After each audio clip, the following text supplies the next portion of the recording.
going to do? As worried as people were, I'm sure no one could have predicted the kind of leadership style that President Trump would unleash on the world. Since he's been in office, everyone has had a front row seat to see how he leads every day. A day doesn't pass when someone asks me to comment on U.S. President Donald Trump's leadership. Everyone is trying to make sense of his divisive and confrontational approach to leading the world's most powerful country. On another business trip, I was in the city of San Juan to see Puerto Ricans in the streets protesting corruption in their government. The country was in turmoil. I then witnessed the celebrations when their governor stepped down in response to the protests. In all my discussions, as people reflected on these leadership stories, many were left wondering, is this what it means to be a leader? I arrived in New Zealand shortly after the tragic massacre of innocent people in Christchurch.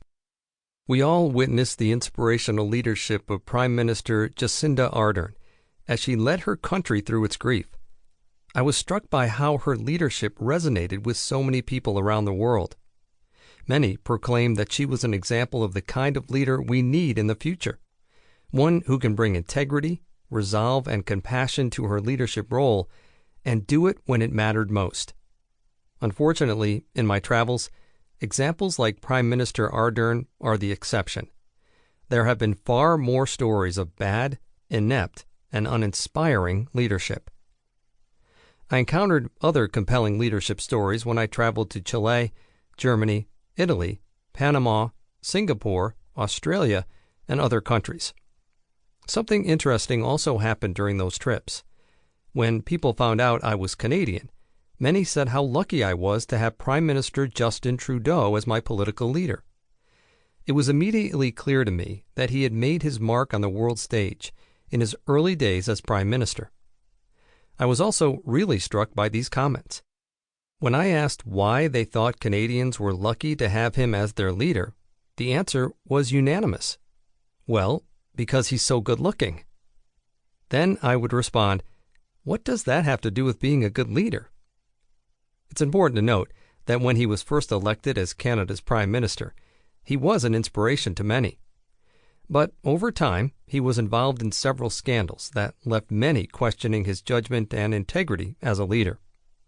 He was fortunate to be re-elected as Prime Minister in the fall of 2019, but this time with only a minority government. Canadians sent him a message. They were expecting more from him as a leader.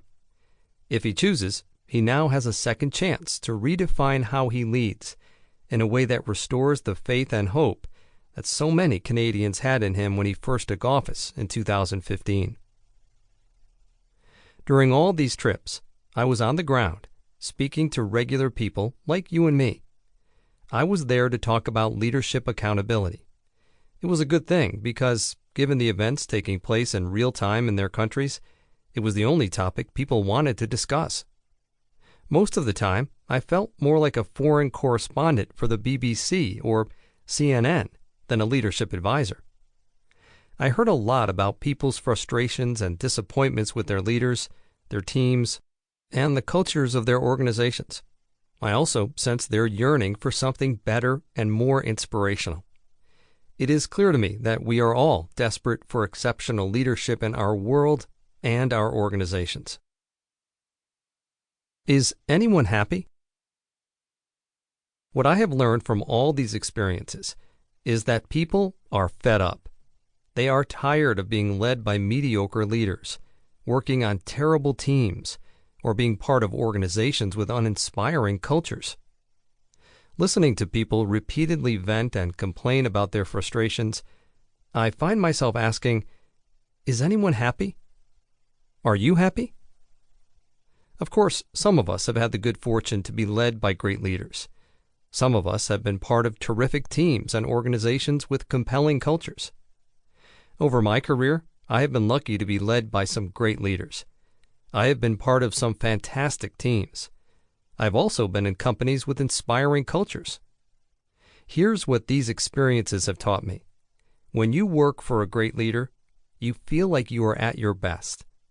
When you are on a fantastic team, you feel safe and confident because everyone has your back.